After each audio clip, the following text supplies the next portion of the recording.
nung natuto akong magpatawad. Lalim, ito na naman tayo. Akala ko Dito, sasabihin niya, di naman. dito na Kasi naman hindi po, siya dito naman po mag-shift. Makikita niyo po ang emotions na naman namin dito. Yes. Go, umpisan. Bunot ka na ulit. Ayaw.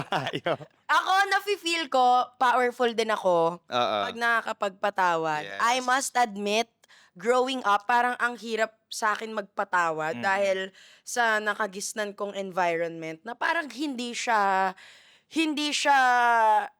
ano ba to, hindi siya usual. Yeah. Hindi usual yung naghihingian ng tawad, hindi usual yung naghihingian ng pasensya. Mas usual yung nagkatampuhan tayo, nagkaaway tayo, palipasin natin yan. After so long, tsaka tayo mag-usap, nasanay ako sa ganong environment.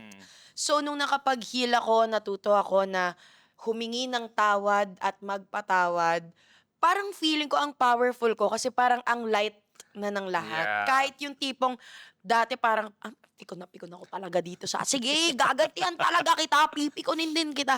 Ngayon, kahit may makapikon sa akin, para talagang, babalik ka lang talaga sa usual mo. Para talagang, ay, ganito pala ang feeling ng para kang hangin, ganoon. May proseso ka Yes. ng ganon kapag alimbawang nagagets mo na, okay, you are having a bad time, you are having a bad day, but it's not about me. Kapag may ganon Yes. kang proseso, Yeah. di ka, at least ako speaking for myself and myself only, Yeah. diba? Parang nung natuto ako magpatawad at humingi ng tawad na kapag heal ako, tas yung nadulot niya sa akin is, ganda.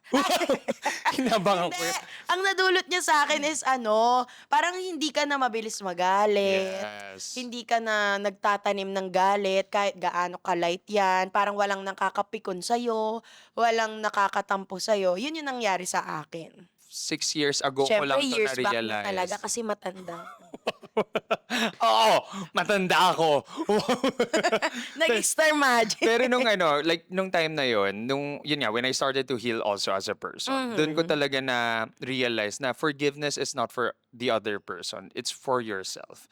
Kasi you're freeing yourself from the baggage na meron ka out of that situation. Tapos na-realize ko yun na, oo nga no, parang ako yung nagiging biktima ng sitwasyon kasi hindi ako nagpapatawad. Like for me, yes, you've done the wrong thing. I wouldn't forget that probably. Pero I can forgive you because I want to be freed from that feeling. And recently also, meron akong nabasa. This may sound biblical, pero parang from Didache, parang it's a book na may daily devotion ka. Ang ganda ng sinabi doon na parang when you forgive other people, you free yourself from that situation and you lift that situation to the higher being na siya nang Or kung bahala. ano ang pinaniniwalaan niya Yes, na siya sa nang universe bahala.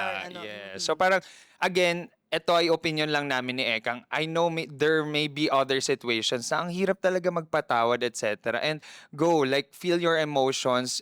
It's a process, again, sabi nga ni Ekang, isang proseso siya na dapat mag-heal ka rin muna out of it. But hindi ka namin nire-require kung ikaw man ay And iba-iba nakikinig. tayo ng definition ng Yes. pagpapatawad. Oo. Kasi may iba na like, siguro dun yung very toxic part na dahil kung halimbawa, kunwari nagkatampuhan kami ni Rai.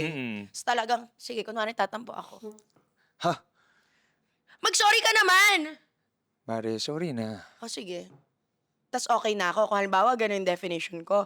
May ibang mga mag-iisip dyan na like, ay, kung nagpatawad na talaga yan, edi sana sinasabunutan niya na si Ryan ngayon, nagbabardahan na sila. 'Di ba? Iba-iba tayo ng definition ng pagpapatawad. May iba na like, okay na ako, wala akong galit, wala rin akong dinadalang bagahe sa akin, pero hindi tayo makakabalik sa kung paano before. Meron din naman yung sobrang instant, talagang okay, click tayo ulit. Yes. Meron din na like, okay, bigyan mo ako ng 1 week, next week, okay. Iba-iba tayo ng definition. So, kung ano yung totoo sa definition nyo ng pagpapatawad, ayun lang naman ang gusto naming sabihin. Yes. Hindi namin kayo nire-require na kung paano kami magpatawad, paano ako magpatawad, Kung dapat gaano ganun kabilis, Oo. yes. Oo, kanya-kanyang timing rin tayo. So, but again, yeah, forgiveness brings you power, brings the power back to you. Yes, tsaka yung sinabi mong bagahe, Mm. anong brand nung bagahe? Bash, baka naman Bash by Bea Alonzo. Gusto ko sisingin tayo ng sponsors. Brands, baka naman. Yung bagahe na sinabi mong part, 'di ba? Totoo 'yun na like kapag nakapagpatawad ka, hindi ka required mag-extra mile na maging chummy ulit sa nakasakit sa'yo. Pero yung freeing yourself of the load, kung wala ka mang pinapaniwala ang higher being, kayo yan, you do you. Pero the fact na ang gulo-gulo ng mundo, ang Yes. bigat-bigat ng araw-araw, ang bigat-bigat nung nangyayari, ibigay mo na sa sarili mo yung wala ka ng dinadala sa loob mo. Correct. 'Di ba? Na Yeah. ang bigat man ng nangyayari sa paligid, at least ako, hindi na ako nakakadagdag sa bigat na humihila sa akin Mm. pababa. Parang gano'n. So I hope you've forgiven kung Gen P, kung sino man nag-send nun. You are powerful.